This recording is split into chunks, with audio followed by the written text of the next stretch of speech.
Как работят като взаимодействие интуицията и логиката, това така условно са разделени. Нали, искам тук да подчертая, защото виждаме, така като говорим с хора, че ние имаме склонността да абсолютизираме нещата и когато се каже, нали, като кажем интуиция и логика, и сега хората се опитват, естествено, понеже става ясно, че интуицията е по-добре, и те се опитват да бъдат само интуитивни. Нали, сега и вървиме, но представете си, не съществува интуитивен подход тотално към всякъде. Нали. Ти сега тръгваш и ще кажеш, в тази секунда ли да се тръгне или в следващата. Сега какво ми казва интуицията? Ще става, няма да става.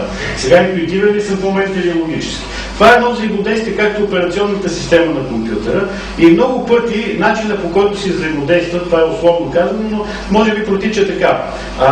Нашата интуиция ни дава импулс, пращайки ни някакво желание да направим нещо определено.